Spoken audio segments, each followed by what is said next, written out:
See how bad the intro is today, ladies and What's gentlemen. going on, my friends? What the fuck was that? Welcome to episode 194 of the Getting Out podcast. Here we bring you everything New York, New Jersey, Philadelphia, national, international sports. Hosted by your shitty Grassani and joined style by Michael Cunningham, Alex Reich, and our special guest, Javier Reyes. You can tune in podcasts on various platforms, including YouTube, Apple Podcasts, Google Podcasts, Spotify, Amazon Music, iRating. All social media at Getting Out. With all that said, it's time to get your game on. Ladies and gentlemen, I want to apologize for last episode of Adam falling asleep on us like a fucking dildo. Are we actually bringing that on the air? Yes. We have to let the viewers know what kind of host he is when he falls asleep. Me and Alex had to do a lot of work. And all right, let me explain. Our last episode was supposed to be up Friday, but during the time where we were supposed to record, let me explain. Like saying, I had to get up at 5 in the morning to take my mom to the doctors, and then I had to take her shopping. Then we went for breakfast together, and then I had to work a 3 to 11 shift, and then by the end of that, I was cooked. So I tried to do an episode, but eventually I was like, nah, I passed out. He was snoring. To our viewers out there for the delay, I apologize. Adam, you're not forgiven. Me and Alex gotta beat you. Wanna know why you don't forgive me? Wanna know why I forgot to forgive me? Why? I gave you the opportunity to record this episode all by yourself, because while I left, I was asleep. The episode was still recording, and normally episodes, you guys know, they're about how half long, sometimes a little more, sometimes a little less. You want to know how all these fools kept the episode going? 13 minutes. Because you kept snoring like a donkey. No, because you have no creativity. You can't create any time. Without me, the show was cooked. Now look at me. We've been debating who's more important to the show, Michael or me. And here's the thing: if Michael left the show, we could at least do a show. Would it be a little boring? Probably, but we could at least do a show. You get rid of me, you guys can't do a show. We can do a show. We just need 2 people. We can't do a show with 2 people. That's stupid. All right. Hell, if I bring me as host and Javier as my co-host and Alex. All right, let me be around the bush here, guys. Guys, he's just sitting there watching us go outside. We have a special guest to say, the host of Locked On Padres, also writes for a bunch of stuff, including Just Baseball, Nerdist. You can find all this stuff on his Twitter/X page. Did you went to college together? This guy is everywhere. One of my great buddies from Marcellus University. We are so happy to welcome back to the show, Javier Reyes. Javier, welcome back to the show. Before I introduce you, I want to ask you, who do you think is more important to the show, me or Michael? I'm not getting involved in podcast politics, man. That was a part of the deal. You said we'd come on and talk Padres with Juan Soto. That was the deal. This was a part of the agreement. I'm not going to slander people. That's not what I do on here. You know what I mean? There's plenty of other people in this business to slander. You know what I mean? There's plenty of people deserving of it. You know what? You have a good point. Adam, I like Javier. We may keep him as a host and fire you. But you fucking imbecile. Causing trouble. Because that's why he's so pent up, aggressive, and mad at us all the time. That's why.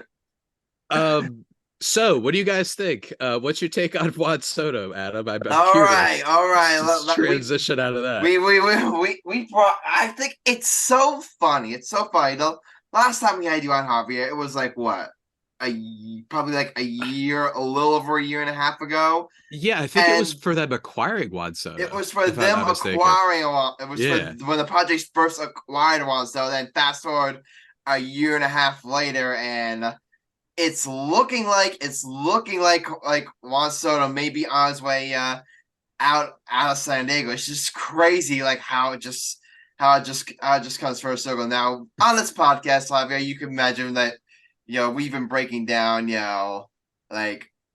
where's Juan Soto gonna go? Where are the Yankees' chances of landing him? And I've been, speaking obviously from as a Yankees fan, I was speaking mostly from the Yankees side of things. But I wanted to get you on to obviously give the Padres side of things. So I want to open up with this, with Javier. What was your initial reaction to all this to this Juan Soto story? I mean, it depends, because like when it was the more that it started heating up, I mean, I'm not surprised. This was kind of the vibe ever since the story came out about the loan that the Padres were taking for 50 billion, or that they had even before that said that they were going to have a spending reduction of some sort. So from that perspective, wasn't surprising. I'm sorry. But it's not like surprising, or it is a little bit surprising when you consider where we were, like you said, like a year ago when I was last on the show. Yeah. And like for you to be in a situation where you trade so much for this guy and now you have to probably trade him away through money issues and, in my opinion, getting a little bit too trigger happy with other free agents. I did not know at the time that they would also be like last time I was on the show. I did not know they would also sign Xander Bogaerts and also extend Jake Cronenworth for some reason, and Yu Darvish and Manny Machado, and all that adds up to. Don't get me wrong. I think that most teams are mostly just they could bring on basically any player they wanted to, but they're cheap. I agree. Because The lack billionaires of need to spending, afford like another yacht. it's an issue amongst some Major League Baseball teams. Yeah, I think it's an issue for most teams. Tampa Bay to be Rays. quite honest. Yeah, the Rays are are very guilty of that. I think the Yankees, frankly, have been guilty of that lately. Yeah. The Red Sox, even the historical spenders. And that's been kind of a pandemic, an epidemic in baseball. So don't get me wrong, but it's also like the Padres were once upon a time not extending Chase Headley to doing all these moves. So they're not the type of team that I think deserves as much hate for the lack of spending, because they have been. It's just that they're trickling it back a little bit to around 200 million. So with the result of that, their payroll after arbitration for a bunch of the guys that are arbitration eligible, it comes out to around like 175, 180 million. So, and Soto is going to be like 30 million or 27 million next year. So naturally, it seems like that's the area that they're going to have to cut some expense with, and hopefully get in some sort of return. Yeah, and that's my big thing, because there are reports saying like, because obviously the Padres were leaking out stories that they're gonna try to bring back so last year, and and the idea they has that maybe they could try to move other contracts like to see if they can fit so in there. Here's the one problem with that. Xander Bogaerts, no trade clause. Manny Machado, no trade clause. I'm pretty sure Tatis Jr. has no trade clause. So among all of them, Soto is like the most most movable piece they have that they could do to cut payroll. Yeah, and like I think that there are other guys they certainly could. Like you could move Musgrove, but you're not doing that. You could have past tense, you moved Yu Darvish, but the 7 years is a little bit much. Jake Cronenworth is another one that I think if he was just maybe 4 or 5 years, I think that'd be understandable. And if you hadn't extended him at all, that would definitely be a piece you can move. So they've really overcommitted to what I think they had. And I do think they got a little bit unlucky in a lot of ways last year. But nonetheless, this is the position they're in. So they kind of most likely are going to have to move him unless they've been playing possum this entire time and all the reports are off and they actually don't need to shed payroll. But otherwise, he's probably going to get moved, and reports are saying it could happen by the end of the week. So it's exciting if you're just a content person. If you're just wanting to see baseball drama and trades, then it's a big week. It's going to be exciting, not to mention the whole Shohei Ohtani stuff, the Yoshinobu Yamamoto stuff, the Young-Ho Lee. You still got Blake Snell out there, Cy Young winner. Like, it's a top-heavy free agent class, and top-heavy when it comes to like there's not a lot of like depth for this offseason, I think, for teams to build around in terms of acquiring players, whether it be trade or signing. But the players at the top are still pretty cool, so I'm excited. Exactly. Yeah, exactly. So obviously now that it's looking like the Padres are going to trade Juan Soto. We all know the big team that's really been in the most luck has been the Yankees. So then there's all these reports out there of like that they've been exchanging, that the Yankees and Padres have been talking. Then it came out that the Padres were asking for a bunch of things, and the Yankees declined. That talks are stalled. Now Strain reports talks are hit back up. And my opinion has been this, Javier. I mean, you should have seen my posts on Twitter or X, whatever Elon Musk wants us to call it now. Yeah. Don't even get me started on that. But it's like, to me, this is all just this is all just negotiating tactics, in my opinion, because obviously, because I understand both sides. Like, the Yankees are looking at it from this perspective. We're looking at it, yes, Juan Soto is an amazing player. He's a generational talent. No one's denying that. But you're getting him for only 1 year. He's gonna have a $30 million on the payroll, and his agent is Scott Boras, and I believe he's already said it's always been. Who reported it again? Bob Klaus, I believe, reported it that Swo's not going to sign an extension with whatever team he gets a trade to. So the Yankees are probably looking at saying, why would we, trade away, like so much for just a 1 year rental? So I understand the Yankee side of it, but I also understand the Padres side of it. The Padres look at it and say, hey, also is a generational player, a once in a lifetime player. Like, whatever assets we get in return, I say there's a pretty good chance that they're not going to mount the Juan Soto. So I understand, and the Padres, holding out, wanting to see, if and really wanting to get the best offer possible. Yeah, there's a lot of different angles with this. I think you're right. It's negotiating. Not to mention reports can be. I'm not saying they're not true, but it's just, people leak things. They might leak things to Heyman to shift narratives and all that stuff. And I think there's like a bajillion different directions to go here. I mean, first of all, yeah, I understand the whole teams just seem like they know it's not worth giving up too much stuff. And I mean by quantity, not necessarily quality, but just the idea of giving up so many different players, I think is an issue for a lot of teams because you're then banking on one player as opposed to several. And then, of course, the Padres, I don't think that they would be asking for so much if they thought the Yankees were their only suitor.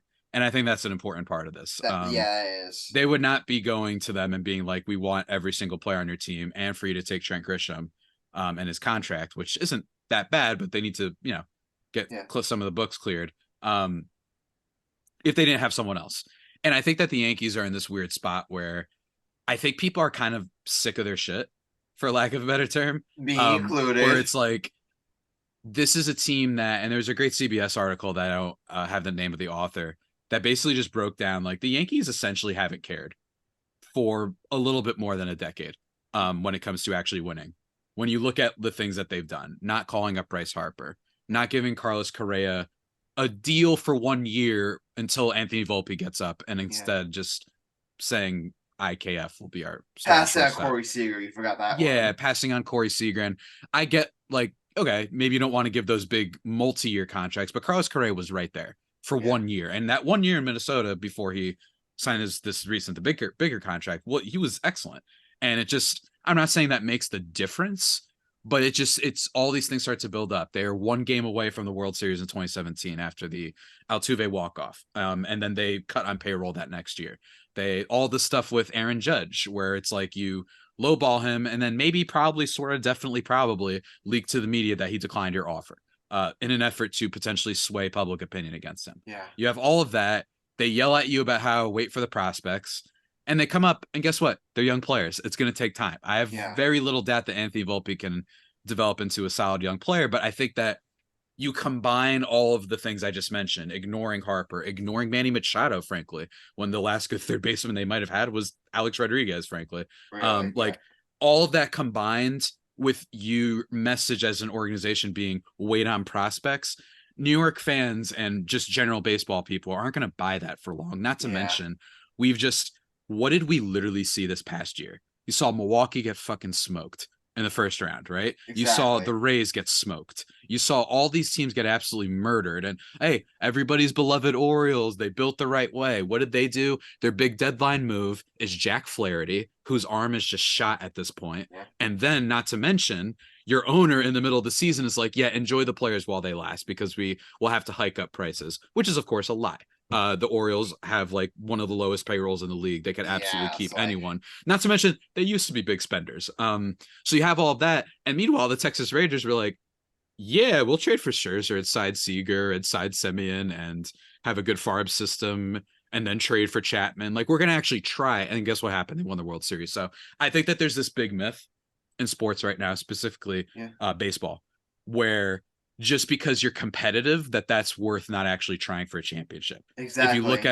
If you look basically since, at least since I've been really deeply following, since 2010, more or less, you're always in the top half of payroll to win. Or the teams that win did that big free agent move to put them over the top. Yeah. I'm not even saying that they had the top payroll, but it's like He's they went right out in all into sports, and it's hard to cut you off. But in all sports, you had to have a good payroll to win a championship. Like, yeah, or like you have to build. You have to spend or money, you have obviously. to build around your talent. For basketball, you could build around your talent and hope what they could do and get that one special player. Baseball, you need the build, and you need to build talent and to get talent. Yankees.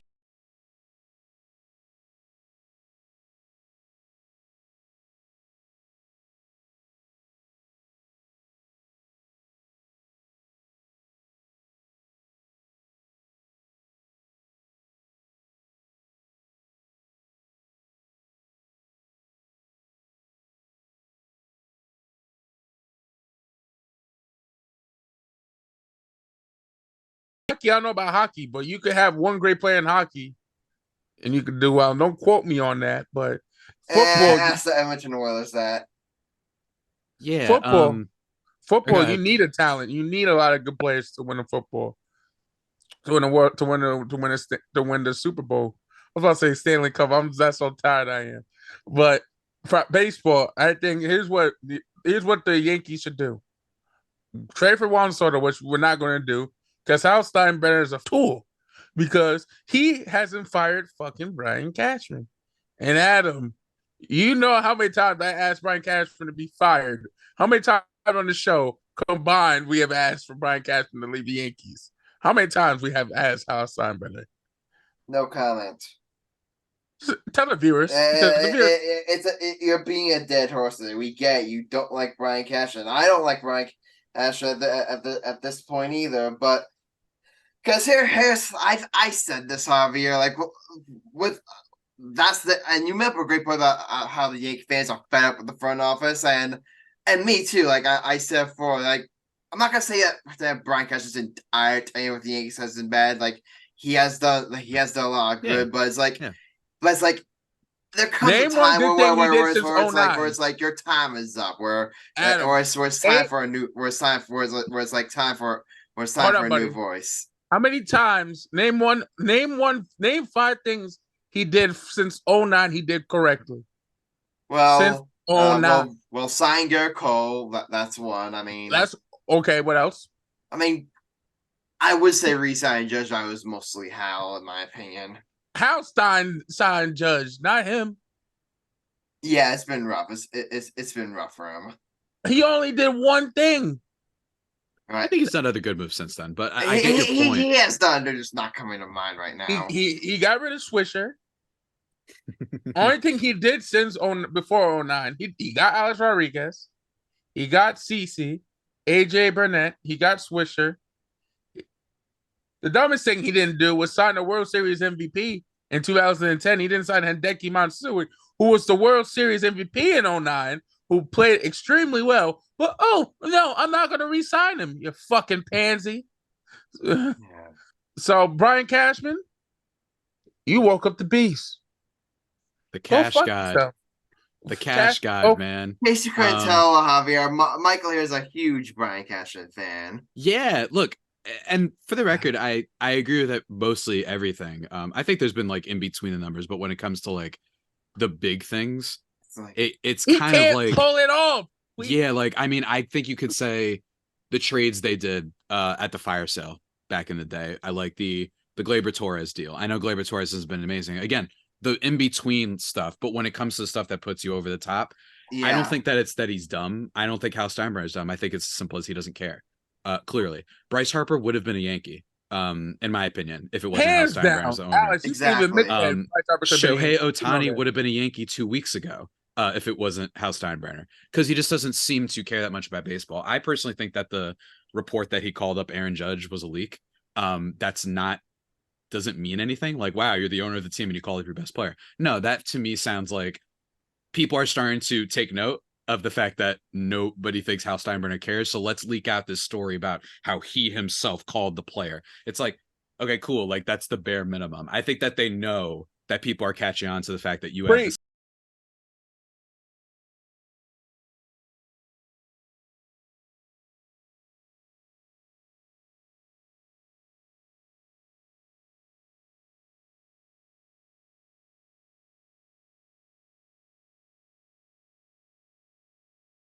That report that he called him himself was a little bit of a PR thing to be like, all right, I mean, you own the team. You own the team. That's the least you can do. Can we keep him? Adam, can we keep him, please?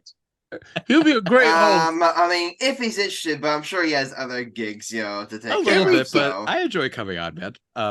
Right. We gotta make him a co-host or something, at least, because I'm tired of seeing you two ugly motherfuckers. We'll have him replace Marcellus. Yes, my cousin gotta go. We need Javier. Javier, please come. All right. But getting back to what I was trying to ask you, go ahead. Is that a lot of Yankee fans are fed with Brian Cashman, but I said this many times. All the fans complaints about Brian Cashman and Hal Steinbrenner. If they go out there and have a big offseason and they get on, so all that stuff, like fans will for at least heading to this season, they'll shut up. I think so. They'll shut up.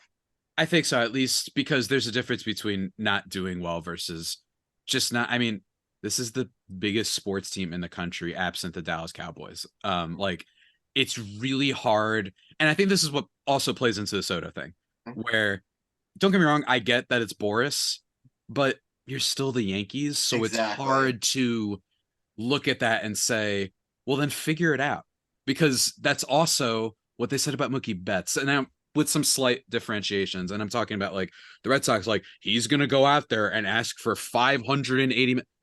You bring in Juan Soto and say, okay, go ahead, go and try and find 550 million. Go ahead, go and try, and it doesn't happen. And then what happens is the Red Sox use that as an excuse for John Henry wanting to buy another yacht. It's exactly what it was. They trade him to the Dodgers. The Dodgers are like, how did the Red Sox thank you very much. Let Mookie Betts go?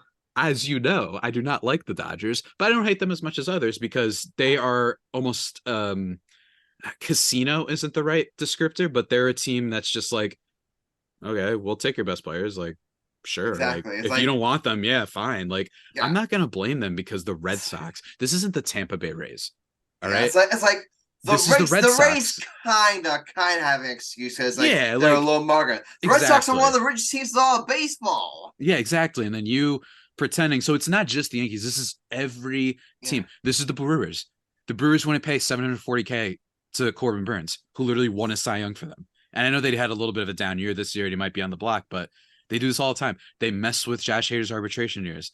And they had like a free ticket to the playoffs for, I don't want to say free, but you get my point. Like a pretty easy division for like 4 years. And then they're like, not doing anything, not doing it at the deadline. And don't get me wrong, you need the farm. That Evan Carter is a great example for the Rangers, right? Like those back end people that help fill out the roster when, say, a Juan Soto or let's say an Aaron Judge, right? Like an Aaron Judge gets hurt, you have someone that you can call up, some backup soldiers. Shout out to that old Yu-Gi-Oh card. I'll make as many Yu-Gi-Oh references as I can just for you. Like just having those guys, it adds up when you have one WAR players and half win players that can just come in every now and then, face certain pitchers or fill in for injuries, right? Like that matters. Almost like a fantasy team where it's like, it's good to have a, backup quarterback or something like that. That's a little bit of lazy analogy, but you get my point. And I think that that's been the big problem with the Yankees. And I just think that the Machado thing, not to mention their lineup construction, like very lefty reliant, and they keep doing it every year. And my thing is like, Correa would have been nice. Machado would have been nice. Certainly all these players. So don't get me wrong. I do get the idea that, come on, like 6 players, but that's negotiating. You know what I mean? And I think that they're basically saying, and also, I mean, my dream this week is for Juan Soto to be traded to the Blue Jays and for them to also get Ohtani, because then sports talk radio in New York will be like I will actually throw on a literal radio that I have somewhere in my room and just play it all day. Because if you were to let the Blue Jays, your rival, make the big chance, take the chance, and go after stuff. I'm telling And you you right aren't? now, Javier. I'm telling you right now, Javier. I always go to Yankees every single year. I might not go to a game next year if that happens. And you shouldn't. And I think that loyalty is something that people use to determine fandom for some reason. It's like, it's not like the reason the Yankees have been bad is just that they've been bad. Part of it is that they are the richest team and have not acted like it. Steve Cohen just decided to be a sugar daddy and walk into the league. Yo, did you say? He just came into the league and was like, cool, who do I sign next? Cool. And don't get me wrong, like, this year wasn't great for them, but he tried. And people often push this idea that, well, what if you get stuck with those bad contracts? It's like, cool. Tampa doesn't have any bad contracts. Guardians don't have bad contracts. Brewers don't have any bad contracts. The Padres for a long time, pre 24, when they started doing the spending, they didn't have any bad contracts. The Yankees, or not the Yankees, the Orioles don't have any bad contracts. How many World Series they got? Brewers haven't been to the World Series since the first Beverly Hills Cop movie came out. You know, the Yankees haven't been back since 2009. The Beverly Hills Guardians. Cop movie? Did you just say Beverly Hills Cop movie? I know. I've been using that analogy a lot You because have, I just saw it again recently. It's you such could a have banger. like so many bad contracts, but if you get a World Series out of it, it's fail, worth it. Javier. Fail. Fail. That movie's a banger. Chill out, man. It's a banger, but fail. You just use Eddie Murphy as a fucking line. Fail. Epic fail. I'll use what do we got? What's another 80s movie? RoboCop? What the heck did RoboCop RoboCop is even worse. You're going from down back. Well, I'm saying for the Brewers, that's the last time the Brewers were to They World haven't been Series. good since Back to the Future. Yeah. And it's just like these teams can have good years. This is what's so frustrating. Tampa, they've made the World Series a bunch of times. Brewers, they win their division, but they don't do the move that puts them over the top. And they convince everyone. Well, and then you always get those reports, right? Oh, well, if you look at all these big payroll teams, you know what I mean? It's like on MLB Network or whatever. Be like, but then again, the Diamondbacks have this many. Like, cool. Show me the World Series trophies. Show me that this works other than that weird, anomalous Kansas City Royals team. And then we can talk about, maybe you don't have to spend. But until then, every year, it's the team that has maybe a couple. The Astros, you don't think the Astros didn't pay anybody? They got Altuve. They got Bregman. And also, forget signing guys. It also means a lot that you have the ability to sign guys. That way you don't get just destroyed in trades. Why do you think the A's get destroyed in trades? Because teams walk up to their front yard and we're like, we know you have to trade him. Exactly. We know you do. And we know that you can't do anything else. So we're just going to give you garbage. And the same can also go other ways where it's like the Marlins just randomly like extending Stanton for no reason and basically killing all of their leverage in any trade negotiations further on, which don't get me wrong, the Yankees didn't give up anything basically for him, but part of that was because they destroyed their leverage. So I'm not hating on the Yankees for that. Like, that's just, they took advantage of them being stupid. So look, it's so many different things. And I think that Soto, like, I think he's worth the shot. I think that prospects get held on to way too often. And I think for a team as rich as the Yankees, like, oh, the Stanton, y'all could buy him out if you wanted to. Relax. Exactly. DJ LeMahieu, you could buy him out if you wanted to. Like, I'm not saying I do that all in 1 year, but you could get Juan Soto. I promise you, if the Yankees wanted to, they could trade for him and be like, ha, that's funny. No, we're not giving you what let's presume Ohtani's like 500 plus million contract. Go ahead, because you are a player that isn't very good defensively and not a good base runner. Go try and find 600 million out there. He won't. So then you go back and you give him the best deal because you're the Yankees. And you can afford to. So again, and also when I joked this morning, and Adam replied to me on Twitter. And like, I made the joke about like the Yankees fans having a heart attack, realizing they have to give up good players. That's hyperbole, obviously. And I was bored. And just for record, mine was hyperbole. Oh, I know. I know how you roll. Like, don't get me wrong. Like, I get it. I get this fear of like 9 players.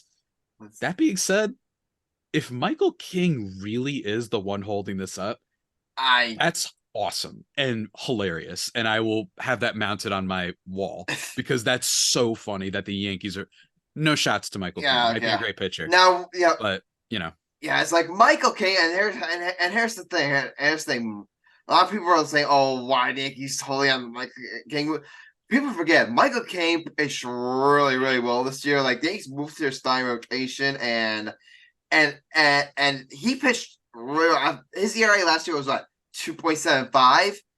And I remember listening to the occasion that people like I've heard people like around baseball think that this guy as a starting pitcher could be like really, really good, that people are really on him. Now, that being said, he cannot be the one holding up a Juan Soto deal.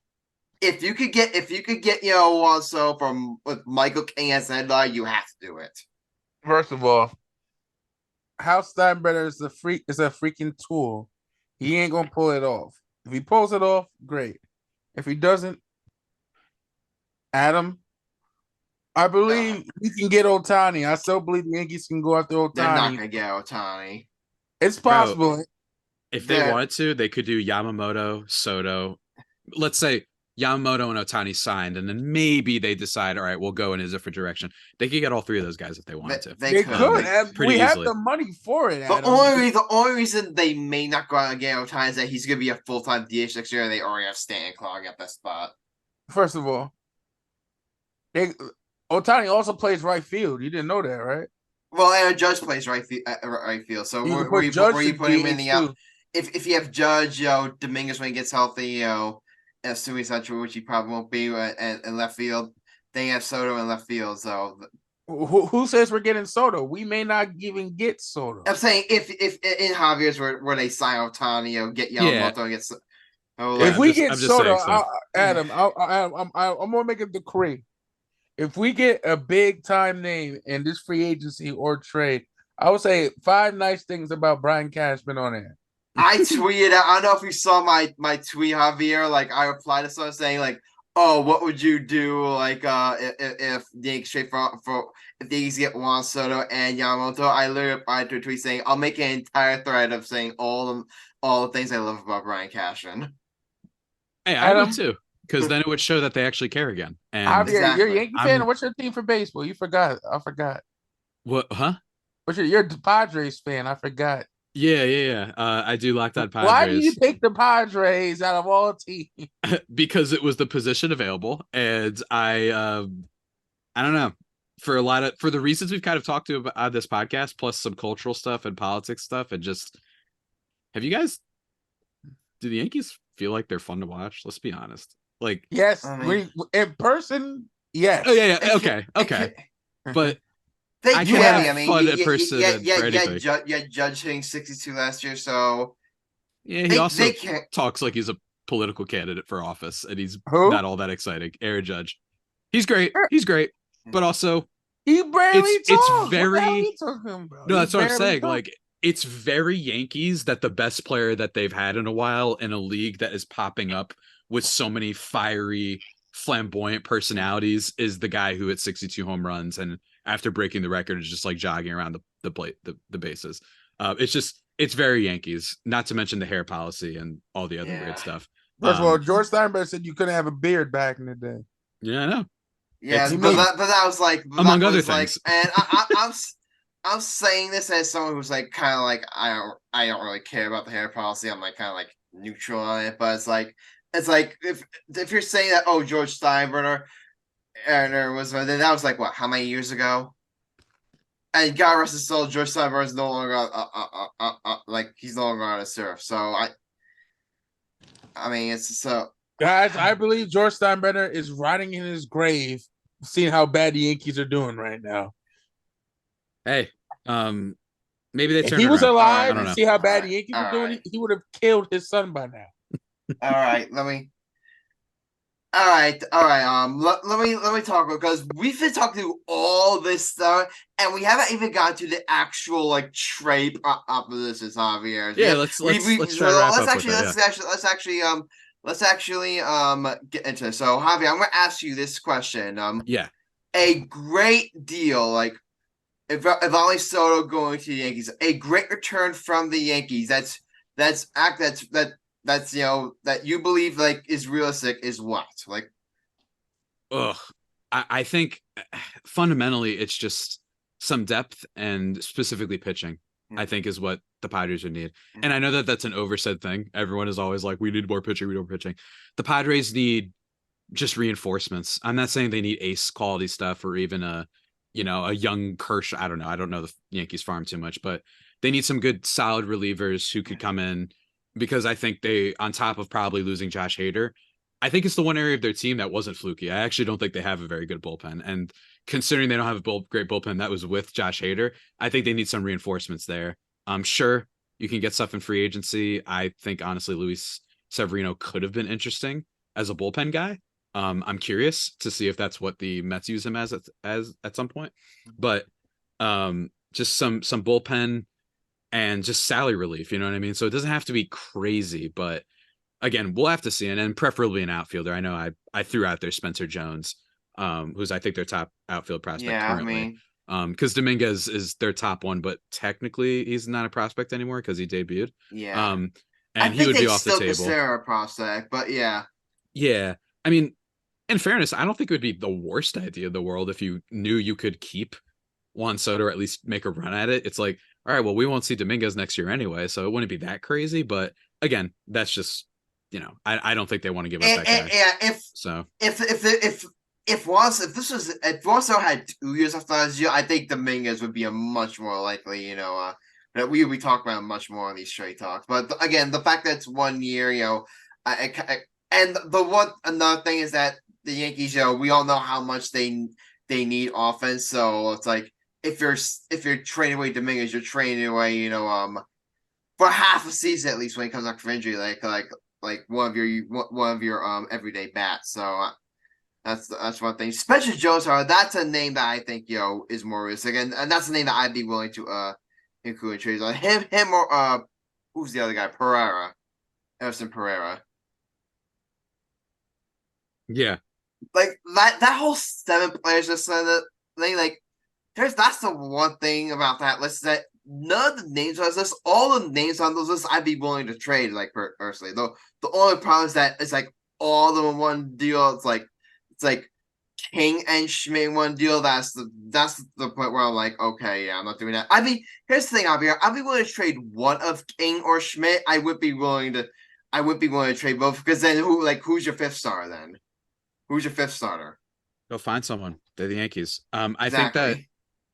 think it's going to be tough, and also it is possible that the Padres are negotiating bad faith. It's possible. It's possible that they're like, we're only going to the Yankees and hoping that they overpay, and if not, we're just taking Toronto's deal or Seattle's deal, whatever, right? Like whoever the team. Yeah, it's like so. The only problem with that though is that who's Toronto offering you? Alex Manoah.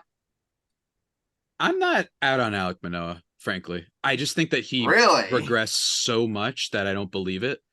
I don't know how you go from being second in Cy Young voting to having a 7 ERA and you're struggling in Double-A within 1 year without an injury. So I'm totally down for Alek Manoah as a reclamation project. Really? Nice. Because what if he's someone in between? What if he's, to use a Yankee, like a Domingo Germán type? You get that as just like a little bonus on top of Blue Jays prospects. I'll take that any day of the week, especially since the Padres have a lot of like questions with starting pitching. I'll take it. They have a really good pitching coach in Ruben Niebla, who you might know from Cleveland Guardians fame, being the one who got Corey Kluber his Cy Youngs, and Danny Salazar was good for them, and Carlos Carrasco and all those guys, right? So yeah, I actually am interested in Alek Manoah, because I think he'd be a throw-in, and as a throw-in, I'm like, sure. I just don't buy no injury. You just go from second and Cy Young to out of the league. There's got to be some middle ground. And if the middle ground is 3 or 4 starter, I freaking take that any day of the week. So I'd absolutely be interested in that. Yeah, and that's the thing. It makes, even if let's say the Blue Jays, let's say the Yankees, could make a stronger offer than the Blue Jays. It makes perfect sense for the Padres to try to get the Blue Jays without trying to increase the Yankees offer. And it makes perfect sense, Javier, for the Blue Jays, even if they don't think they have a realistic shot also, it makes perfect sense for them to get in the bidding war to try and increase the Yankees' price up. Yeah, absolutely. And then just hope that they overpay. And if they don't, then you're like, all right, see ya. Because you guys aren't really they hate the idea of overpaying, even though at some point the Yankees are going to have to try and do something. But we'll see, man. And Regardless, I'm that's excited. another thing about at least that Fox's he's traded, which is the infamous quote unquote Yankee tax, where a lot of teams sometimes they're hesitant to trade a superstar player to the Yankees and they go to the team. The big example was remember when Garrett Cole first got traded for the Astros, and now the meme here saying, oh, the Yankees weren't going to trade Frazier and Duhar, but they were going to trade one of them. Frazier and Duhar, yeah. But here's the thing: that trade the Yankees offered, that was still, even with one of them, that was still a better overall package than what the Astros offered. The Padres just traded them to Houston because they didn't want trade them to the big bad Yankees. Maybe. I also think that this is a team that chose Sonny Gray over Darvish and Justin Verlander at one deadline. So it's tough. I think, look, also, that being said, however, whatever Yankee tax there is, whatever Yankee tax there is, you pay that tax, Juan Soto. Yeah, and also, it's also possible that teams are dumb. I mean, it's not like the Pirates are known for making good trades. You know what I'm saying? So maybe the Yankees offer was good. And also another thing is important that we don't know how these teams value guys, right? Exactly. Jackson Merrill's the top prospect for the Padres. Who knows if they actually think he's their sixth best behind the scenes? And who knows if another team thinks that Merrill is the best overall prospect? So all that's, they don't just log on to Baseball America and then they're like, okay, wait, we can't trade our top guy here. You know what I mean? Like, there's so much that goes into this. Regardless though, man, I've had a lot of fun talking about this. I'm really excited to see how this plays out this week. Javier, can you take one more question from Alex? Yes, one more question. Let's do it. Alex, hope you're ready to talk a little bit of Philly. So, Alex, go ahead. What is your expectation of how the Phillies will do this upcoming season? The Phillies? Well, they're kind of the antithesis of what we've been talking about. They have an owner who cares, for sure.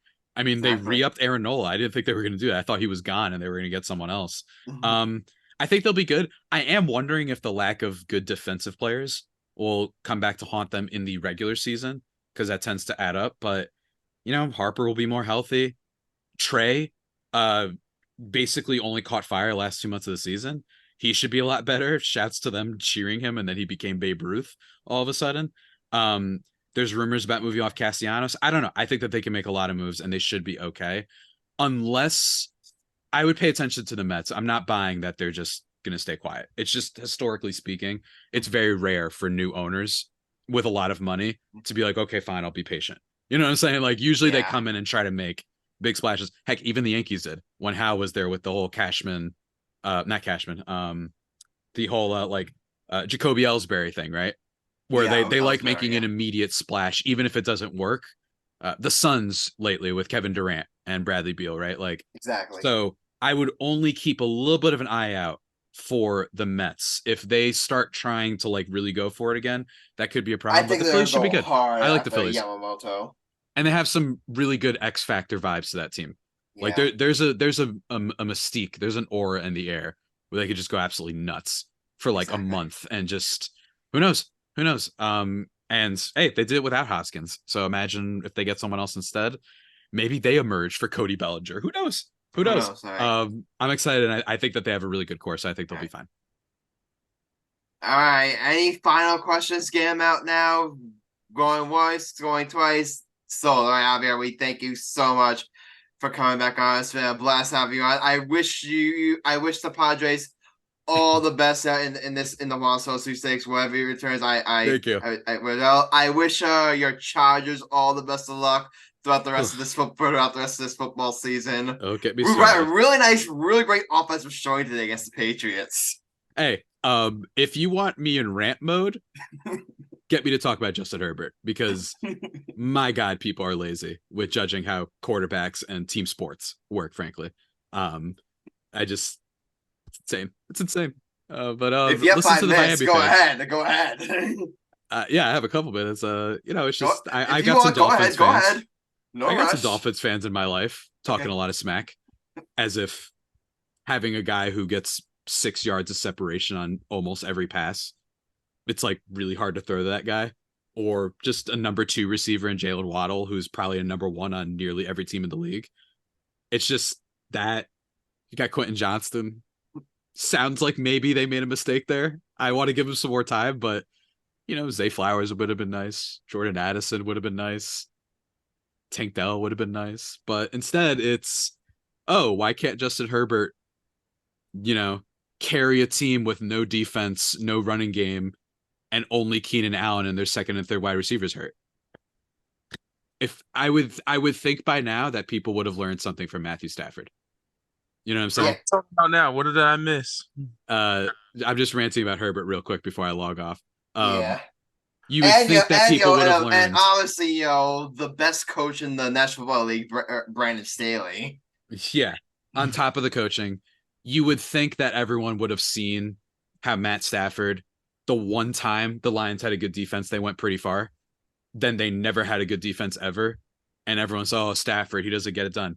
Goes to a team that actually knows what it's doing. He wins the Super Bowl the first year. So people clearly didn't learn that.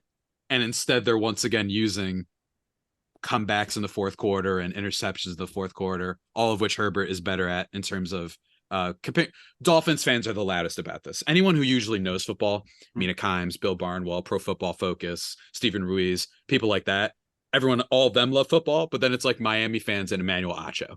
You know what I mean? It's like, yeah, those are okay, cool. Great. That's a good idea to have as your ringleaders for that. So yeah, I'm just really sick of the Herbert hate. I think it's dumb. Yeah. And I think that people are being really lazy.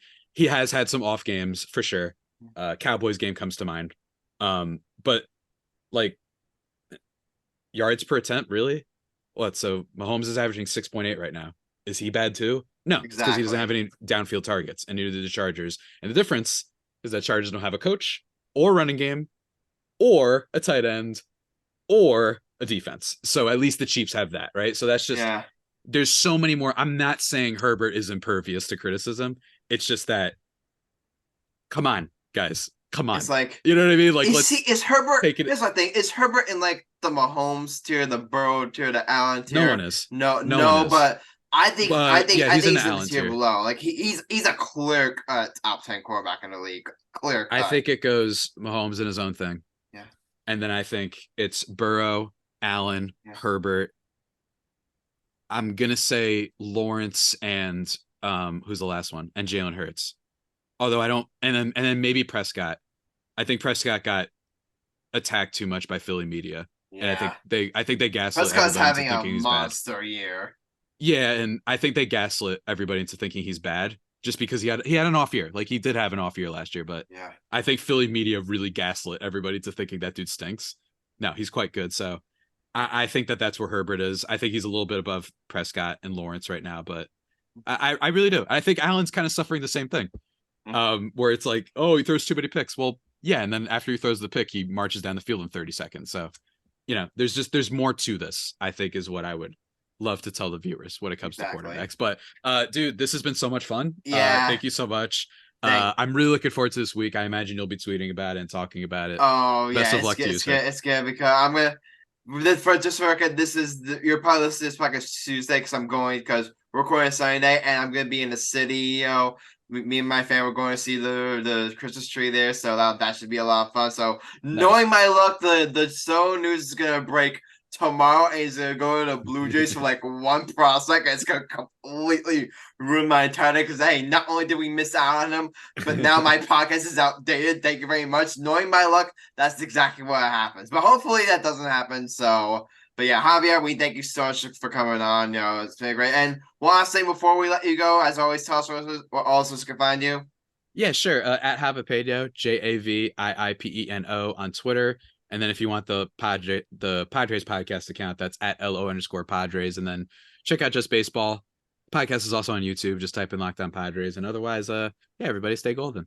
Awesome. So yeah, Javier, we thank you so much for coming on. You're welcome back anytime. Do not be a stranger, buddy. All right. Yeah. Thanks, man. Take care. Take care.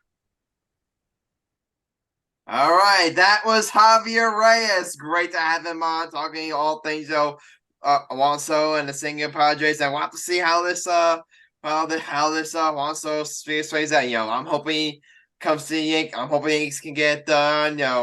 Preferably for obviously I hope they get a really good deal. But if they have to overpay a little bit, I'm fine with it. Just get one solo pitch. That's all I care about. But great insight from Javier there. So before we get to the hot take of the episode, I want to ask Michael Cunningham. I wanted to ask you this. It's something I wanted to do last episode, but I couldn't because I fell asleep. It's one of the things that we had on, but couldn't do it. I want to ask you this, Michael Cunningham. The New York Knicks have advanced in the in-season tournament, and they're going to be taking on the Milwaukee Bucks in the first round. I want to ask you, Michael Cunningham, on a scale of 1 to 10, how much do you care?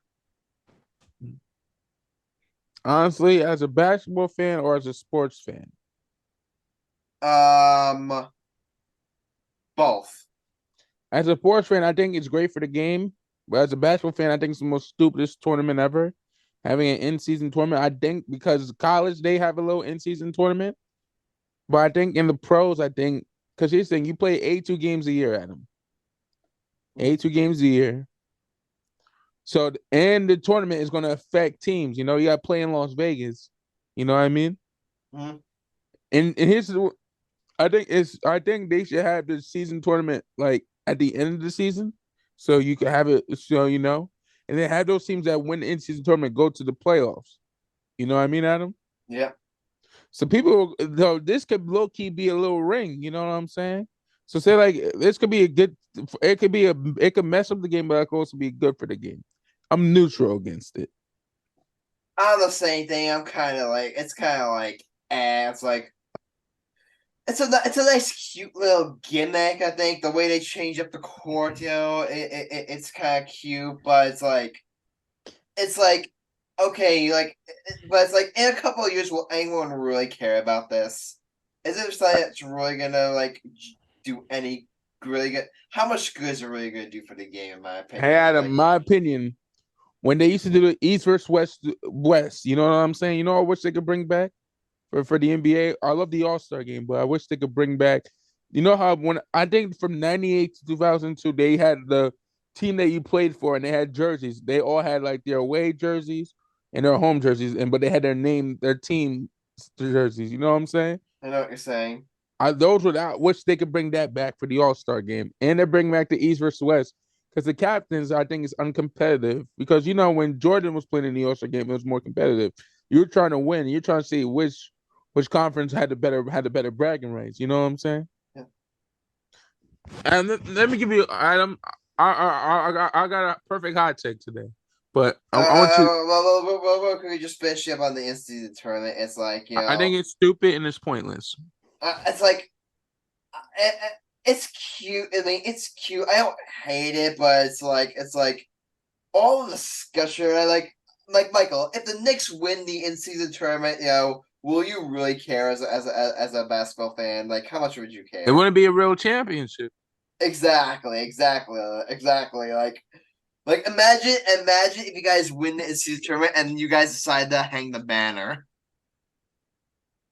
You guys had to hang an in-season tournament banner. What would you do?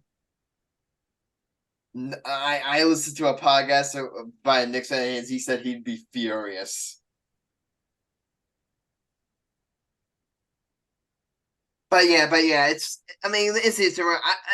it's cute. I don't hate it. I don't love it. I'm just kind of like neutral. To me, it's like it's a big thing of like whatever. I mean, but hey, we'll have to see how it plays out. We'll have to see, what kind of we'll have to see, in future seasons, like what kind of interest it does or doesn't generate for the sport. But yeah, all right, guys, you know what's how it is?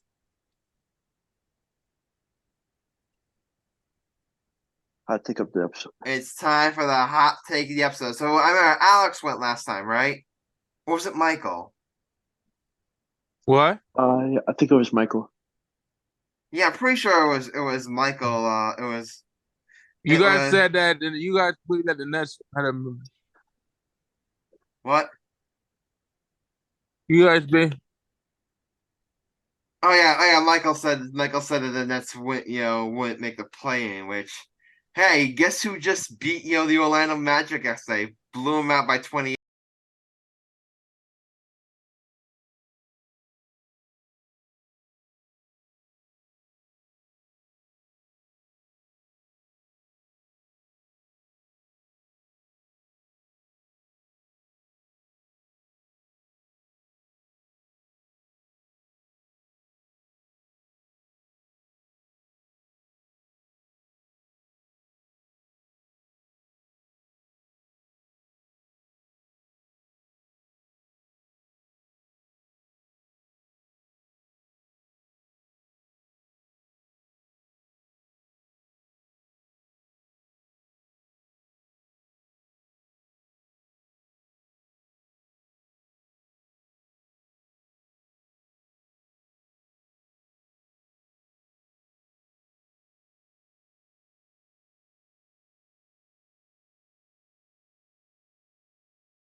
First of all, the Hawks are going to beat you guys. Whilst the Hawks are going to they're going to be, and I say the Raptors. You got to surprise. You got to watch the Raptors. The Raptors are my sleeper team, Adam. You guys We'll barely see beat. about that. We'll see about that. Knicks are the fifth seed, and Alex, me and your Sixers are tied. We're even, Steven, brother. Alex, me and your Sixers, we're even, Steven. Yeah, after that hot start, after that blaze hot by the Sixers, they've kind of fallen off a little. I told Which you, we all knew was gonna happen. Which we all knew was gonna happen. I mean, with the way they were playing, we're not gonna play that way throughout the rest of the season. First of all, I'm gonna say this, Adam. I'm gonna say this: the Knicks. This gonna be a prediction. Knicks will be the fourth seed. And who's going for the hot take? It's between you or Alex. I'm pretty sure it's Alex. I'm pretty sure it's Alex, and then it's me. All right, Alex, you're up. Okay. My hot take of the episode is that I think Alabama will somehow upset Michigan in the CFB playoff. Alex, don't you start. Don't you start. I'm already angry that Georgia didn't get picked, guys. Adam, can we explain how I'm going to go on No. No, Let him cook. Let him cook. Alex, you dick. No. You're a Georgia fan. You shush. Michael, you shush. Your team choked. Your team completely wet the bed against probably your most hated on. The team you hate the most, Michael Cunningham.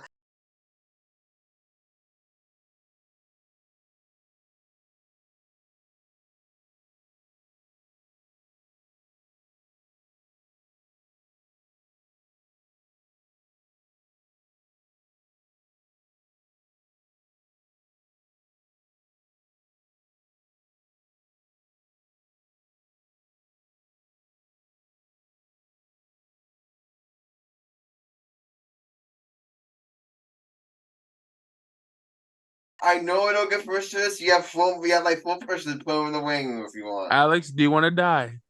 I'm warning you. Why are you mad? Because they're playing Michigan, not Georgia. I like Michigan's my sleeper team. I even told you Michigan was probably going to win it. But Alex, I don't want to talk about it. Adam, I had a painful weekend, Adam. Do you have to ruin my joy, Adam? Do you have to ruin my sunset? Both my college team lost on Saturday. Do you have to ruin my pain? Do you have to make me miserable? I quit the show. I quit the podcast. I'm going on a little hiatus. Here's my resignation. I quit. I still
I just feel like that can give Michigan some really bad nightmares offensively and defensively. But I feel like it can go either way. But I think Alabama might have the edge of winning this game.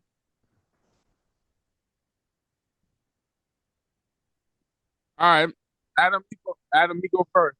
All right, here's what I'm gonna say. I definitely favor Michigan in this game because I just think they're the overall best team, in the country. I mean, they're ranked number one for a reason. They've got one of the best quarterbacks in the country in JJ McCarthy. I think is the main difference because really, Alabama has a lot of nice players. They don't have like a quarterback like JJ McCarthy, So I would think he gets the edge there. You got Corum like in the running game. You got your deep. You've got that sound. I just think they're just more overall well-rounded, than any team in the country. But we have seen, teams that once they pull off a big upset, once Alabama, pulls off the teams, once they pick up a big upset, who say they can't pull off another big upset? Who say they can't, do it again? And we've seen Alabama, one thing I've learned again over the years. Never bet against, never count greatness, especially great coaches. So never ever count out Nick Saban. So I definitely think Nick Saban, Luke Egan definitely makes this a very, very winnable game for the Alabama Crimson side. I still think Michigan will win, but I'm definitely not gonna count Alabama out of this. I think they got a shot at the upset here. So my Alex, I'm gonna approve. He said Alabama was gonna win in the upset. I approve. You just Adam. This is when a guy that doesn't know college football trying to improve it. Hey, Michael, what's Georgia doing right now? Adam, what is your records doing right now? Shut up. They're Shut up. getting ready for a bowl season. So is Georgia. Yeah, for what? They won 29 games. No, they're competing for the choke bowl. They'll choke. Alex, It's okay, Michael. It's okay. There's always next year.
They can't Every get. single year we hear about Purdue, this is the year they take lead. This is the year we're gonna, they're gonna be like real contenders for a national title. And what happens every single year? They choke. Let's see who Purdue plays. They honestly, they may be bigger chokers than the Dallas Cowboys. Adam, that's not nice. The Cowboys don't choke as much as Purdue. You know what? For once, Michael, you and I agree. At least the Cowboys won a Super Bowl. Purdue hasn't won shit.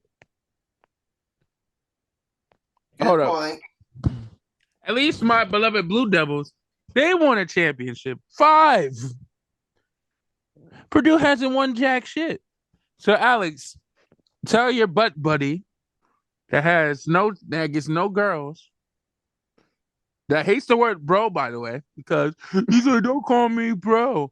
Unless you want me to call you a sis or a female, like I call my sister. Unless if you're gay, I don't know what to tell you. You have no taste in basketball. You're also a Giants fan, but that's here or later. You're a Rangers fan for hockey. And they choke every year. And I'm not even a hockey fan. I just know I pissed saying I'm a Ranger fan to screw Adam, but I'm not even really a hockey fan. For basketball, you claim you're a Knicks fan. Yeah, you're not even a Knicks fan, first of all. I believe you're a Net fan. You don't claim him? You don't claim him. You're putting him in the Sam category? He's in the Sam category.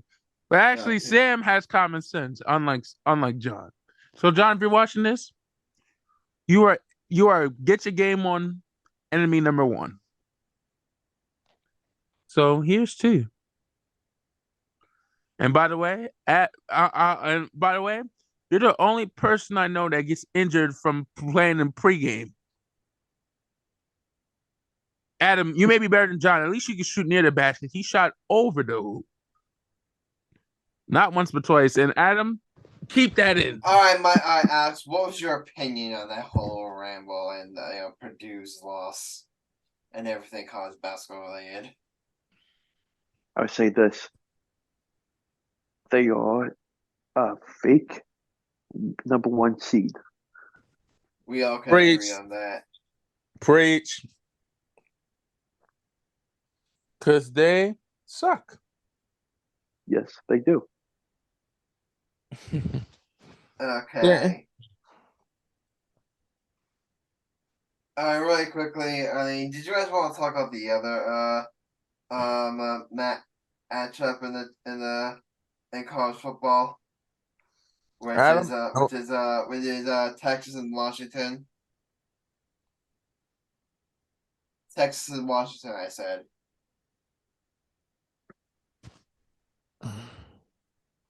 Don't make me kill you. Okay, you don't want to do that? Okay, then let's move on. All right. Let's move on. So, guys, it's time we pay our respects once again. Rest in peace to the 2023 New York Jets season. Adam, kiss They my lose to the Atlanta Falcons. They get absolutely no quarterback play. None whatsoever, which we're just saying because they really wasted, a real great defense. An outstanding defensive performance. Yes, it was against the Falcons, but the 13 points. A average NFL offense, and the Jets would be playoff contenders right now. If this had an average quarterback, if they had Daniel Jones, they'd probably be in playoff position right now. That's how dog shit their quarterback. That's how bad their quarterback play has been. That's how bad their quarterback play is. Tim Boyle. We thought that Zach Wilson, that it was the bottom of the barrel. It was the bottom of the barrel for Zach Wilson. Turns out, I can't believe I'm saying this. Tim Boyle might be worse. Yes, he is. Tim Boyle might be worse. And Trevor Siemian, I'm saying he doesn't do anything. He can't do anything to get the offense going. you have Garrett Wilson and Breece Hall. You can't at least make something happen. You can't. And we have Randall Cobb. Can't get And one more. Cobb. You can't. Randall Cobb. You can't just get one more touchdown. You can't get. We can't put the ball in the end zone once. You have to rely on what was it? Yeah. You absolutely had to rely on on a safety and a couple field goals to get points on the board. You couldn't get the ball in the end zone once. You get the ball in the end zone once, you win the game. All you have to do is get the ball in the end zone once, and you win the game. And you can't even do that. Your quarterback play, I'm being dead ass. It may be the worst I've ever seen. It's maybe the worst in the National Football League. They're better than the Giants. If you, I'm dead ass right now. If you had Daniel Jones, you would be better. Daniel Jones. I'm being dead ass. If you had Daniel Jones, you would be better. That's how bad your quarterback play has been. Daniel Jones is terrible, brother. He's better than anyone you've got. No, he is not. He's a terrible starting quarterback. He at least won a playoff game. He at least won a playoff game. When was the last time? The last time, Michael's just won a playoff game, he was in high school. I don't even think I knew him yet. Oh, wait, I did know him. Exactly, because I was a shit talker. Yeah, Adam, what's the last time the Giants, Adam, you think the Giants are going to make the playoffs? No. Oh, no, I don't think they're not going to make the playoffs. I know they're not going to make the playoffs. Adam, when we get Aaron Rodgers back next year, we're going to be back on track. You guys better. And can we put this to the bed that everyone's saying, oh, Aaron Rodgers, he's throwing, he's practicing, he may actually come back. Cut that out, really. I never said that. This guy, no, not you. I'm talking about fans. I'm talking about Jeff in general. This guy suffered an Achilles injury. You know how bad Achilles injuries are? Achilles injuries, they're not good. They take a long time to heal. It takes a long time on recovery. So it's all this talk about, Aaron Rodgers, maybe he could come back. I never bought it for a second. And I thought if the Jets did, I think it'd be making a mistake. Why would you, in a lost season where the Jets literally are, where if they really wanted to make the playoffs, they would have to win out. Why would you do that and risk making this guy's injury worse, especially losing him off for next year? So all that talk about him coming back, I never bought for a second. I thought it was one of the silliest PR stunts we've seen from the Jets, really in a long time. So I never bought that for a second. But so yeah, that's the thing. And Michael, this season is a wash. This season is a wash. So start getting Rodgers healthy back for next season. I want to know another thing we gotta get on. We gotta get on Robert Saleh. I'm sorry. I know he doesn't have the quarterback. I know his offensive line isn't good. Hey, at least do something. That this team should not be. This team is not a 4-8 team. They are not a 4-8 team. They should be better than 4-8. You're damn right. Yeah, so that's the thing. A lot of people say, Rob Saleh gets a free pass season also. If they finish, with what? If they finish 4-12, if they finish with 5-4 wins, I think firing Robert Saleh has to be on the table. I can't not. I think moving on for Robert Saleh has to be on the table, and Joe Douglas too, because you can look at Joe Douglas. I don't think they'll move. I don't think they're gonna fire him, but it's okay. Look at the offense. You got Garrett Wilson. What else? You got Breece Hall. What else? Your offensive line stinks. You don't have a quarterback. Yes, you do a great job building on defense. I mean, I'm not to say Joe Douglas has been awful this time, but he's definitely left a lot of room for improvement.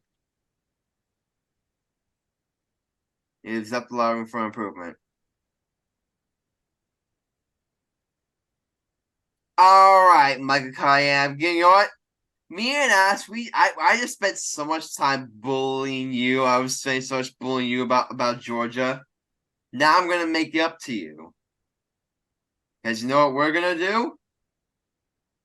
Michael, you know what we're gonna do? What? We're gonna gang up and bully Alex. Okay.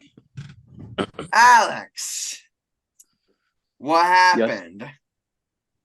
You guys get blown out at home by the 49ers, 42-19. I always had this feeling that, like that win over the Chiefs, like, is it really too good to be true? Is it really too good to be true? Is the Eagles secondary actually not that suspect? Wrong. That Eagles secondary is very suspect. You get 4 touchdowns to Brock Purdy, who has been playing better. I'll give him credit. He has been playing better.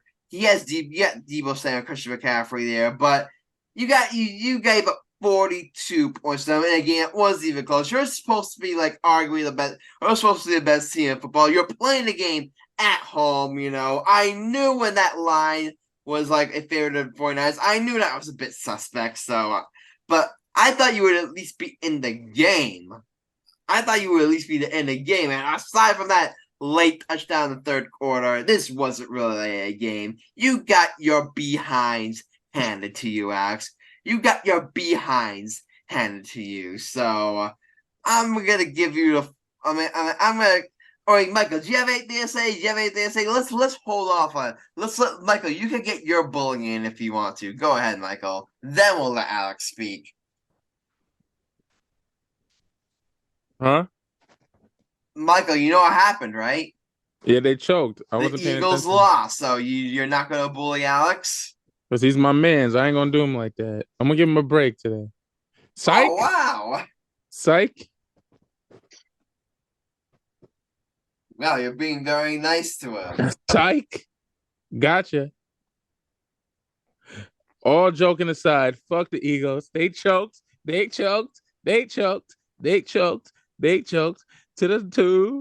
the 49ers. They choked.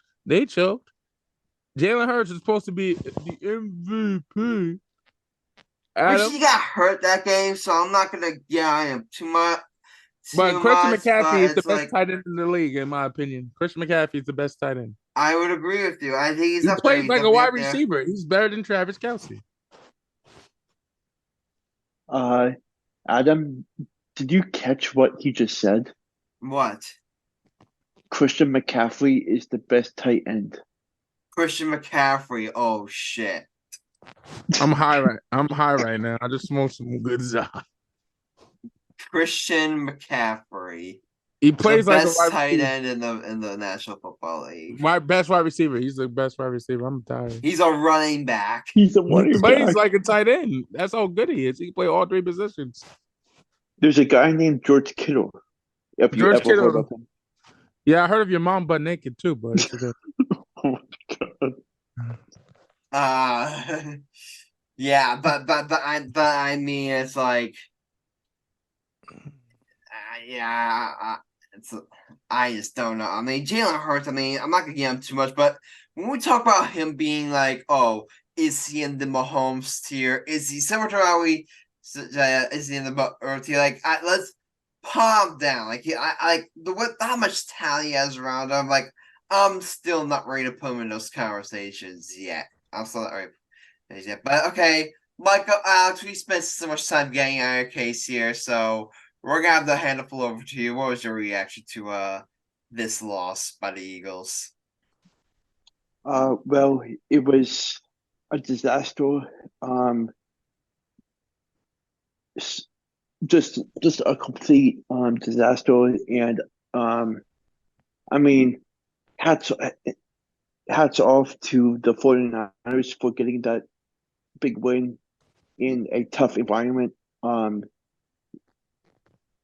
Christian McCaffrey and George Kittle were the 2 big takeaways from this game. They just couldn't get stopped by the Eagles' defensive team, and it just showed that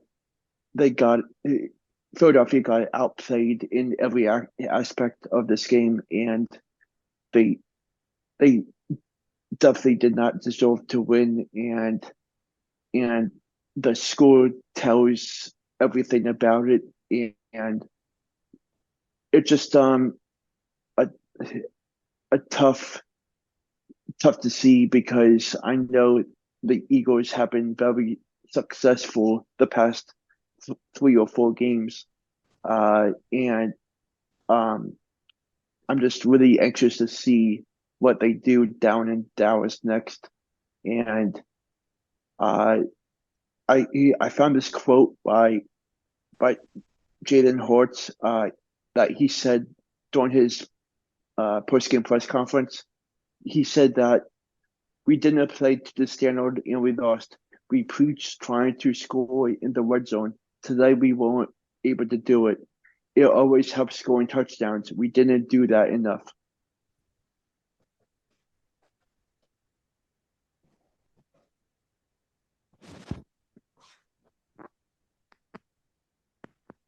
Yeah, but I said pretty much all I have to say. It was. I mean, it's a disastrous loss. I mean, they were gonna lose the game eventually.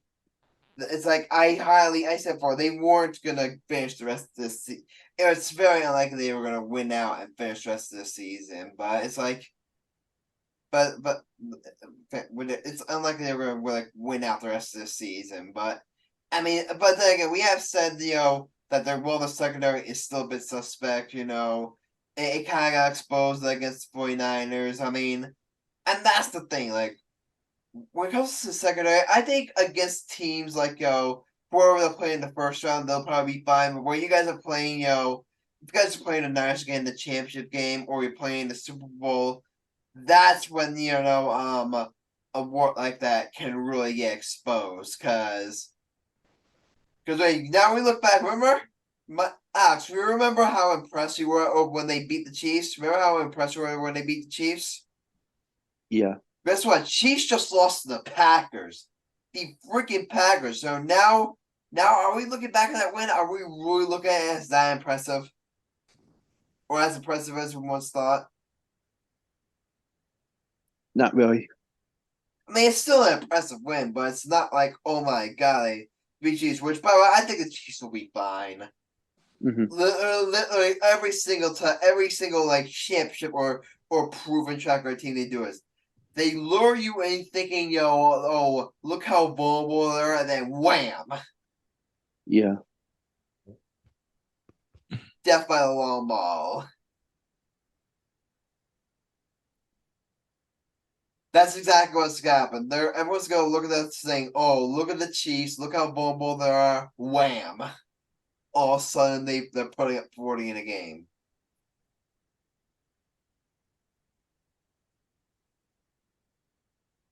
All right. Before we move on, did you see what happened on the sideline during the game? No, I did not. Apparently, one of the Eagles' head of security got into it with a 49ers player. What? Wow, I did not hear that. Yeah. It was all over on Twitter.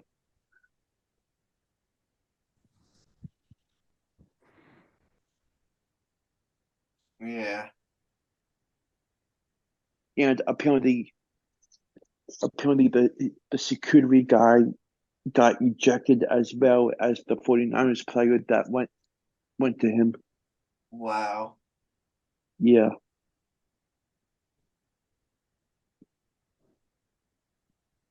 Yeah, crazy stuff.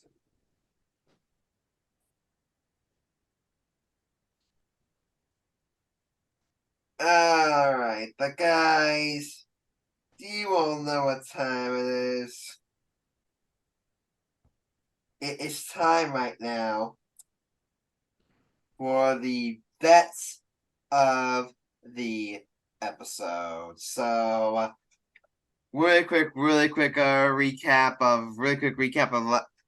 I mean, not really recap. So, I mean, I believe Michael had. I believe Michael, once again, you have the game of the episode, so go ahead, buddy. It's all yours.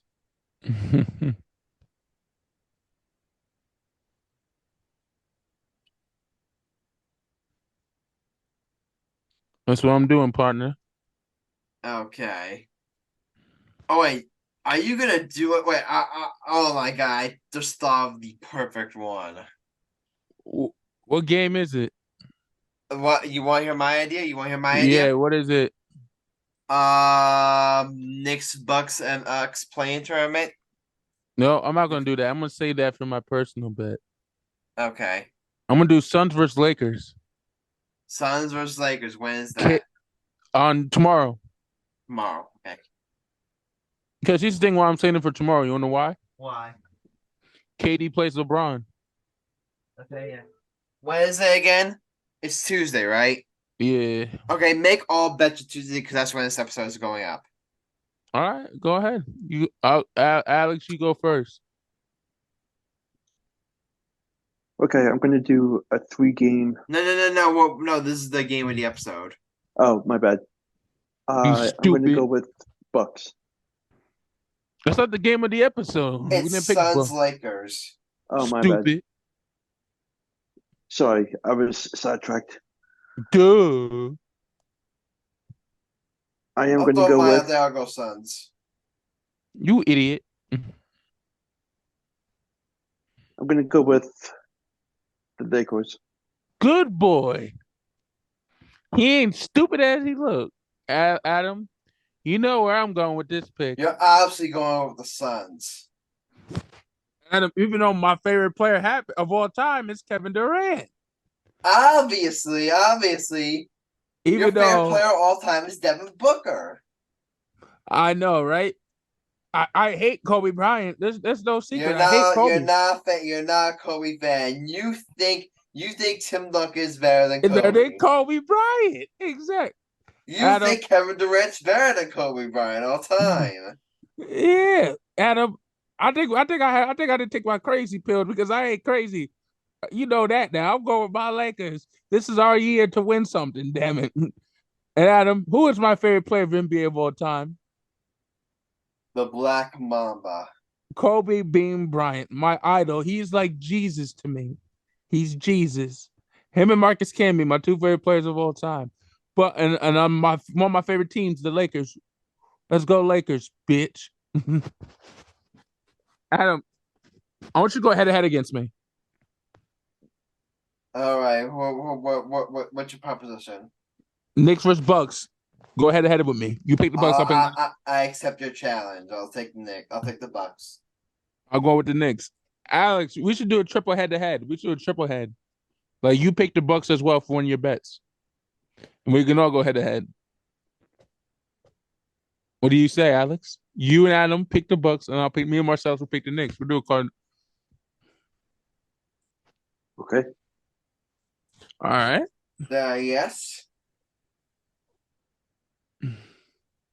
He said yes. Okay. All right, so I'm actually picking the Bucks. Yes. Wow, we got a triple family parlay. We have a family play, and we got heads up. So me and Alex are going Bucks. Michael's going Knicks. All right. All right, and who am I gonna go with? I got two more bets coming. I got I'm supposed to be going here, or if you really want to go ahead. I got Timberwolves versus beat on the money line against Spurs. Adam, you're gonna be impressed with this pick. I'm gonna take the Nets money line. Spurs, right? And I'm gonna Timberwolves against the Spurs. I'm gonna take the Nets on the money line against the Hawks. Wow. I appreciate that. It's business, brother. Because I've been hot with my bets, Adam. I've been hot with my bets lately. I've been hot too. I mean, I got the Nets over the Raptors correct, and Mikal Bridges on the over.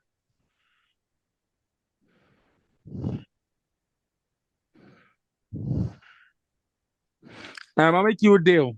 You know what? I'm gonna. Oh I just thought of a really creative bet, but I don't have room for it. We'll pick you 4 bet. We'll let you have 4. Everybody gets 4 this Okay. year. I'll do 4. Right. Devils play Canucks on Tuesday. Here's what I'm gonna do. I'm not gonna bet the game. I'm gonna say Jack Hughes, Luke Hughes, and Quinn Hughes all get points. All right, and I'm gonna go with Adam. I'm gonna do a 4-way bet. I'm gonna take Laval. I'm gonna take Anthony Davis 20 points or more tomorrow. I'm gonna take him on the over on Anthony Davis with 20 points or more. All right, fine. I mean, you're letting me do one, so fine. Alex, you get a 4th bet. So what's your 4th bet? I'm in a giving mood because Alex needs help because of his Eagles losing today. Okay, so I am going to do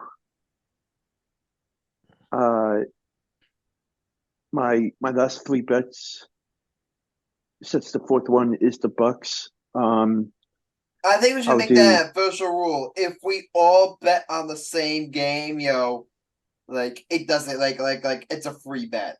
You want to make that an official rule? Yeah. All right, fine. Sure. All favor? Aye. Aye. All opposed? Okay, I'm going to do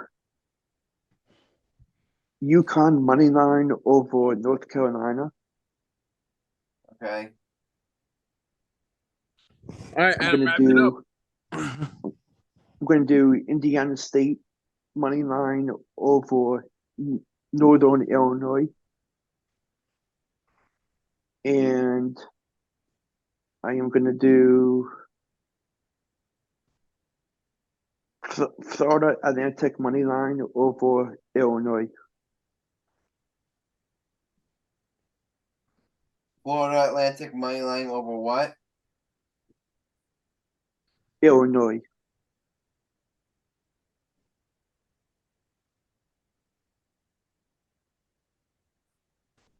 Perfect. All right, guys, it's all for our best episode. By this advice, I probably already got back from my trip to Rucker Center, so we go there to see a tree, do some shopping at Thunder World. So I'll definitely recap my trip there next episode. But I'm very very excited about that, and also very excited about let's say hopefully by next episode Juan Soto will be a Yankee. Fingers crossed. Yeah. Oh, yeah. One last thing here. We teased this last episode about the big guest that Mega Cunningham was planning to have. We said we were going to officially announce it this episode. So we're here to officially announce that on episode 195, which is expected to go up this upcoming Friday. December 8th, Mike Cunningham, who is going to be our special guest. Let's keep him waiting. I thought we were officially going to reveal it. I like to fuck with the audience. Okay. All right, I'll tell him. I'm in a good mood. Tyler Tejada. The kid that big time college basketball player from Teaneck. Who's he currently with right now? Tolson. Who's currently with Tolson. He will be joining us next episode. So want to give our viewers a little early Christmas present. So I gotta remind him. Yeah. Make sure you do. All right. Hey Alex, you ever heard of Tyler Tejada from Tolson? Yeah. That's my nephew. I trained the boy. And I say he's way better than Eric Dixon. What do you think? Adam, let this fool know how good Tyler is. You saw him. I saw him play live. He's a bucket. He's him. Adam, you still think you beat him in 1-on-1? You know what would happen? What? I would get hospitalized. You won't even score a point. Probably not. I can score at least on him because I know all of his moves. I can score on him easily. Nah, I think you'd get cooked. No, when I trained him. Okay. He even said that, Adam, you know better. Okay. I'll beat him But at yeah, least. Tyler will be joining the show for episode 195. We're so looking forward to sitting down and talking with them. So be sure we hope we're all looking forward to that. We're looking forward to everything, especially over the word. It's gonna be a very, very fun, couple of next couple of weeks on this podcast. So stay tuned for everything. But guys, that's it. That's 194 of the Gay Gap Podcast. You're truly Grassani, Mike Cunningham, Alex Trench, and some very special guest, Javier Reyes. You can tune in to the podcast for the next 5 more. If you like here, should leave a like and follow and subscribe to the podcast. Also, want to join the content we got some social media. In future, future episodes, no change, stand.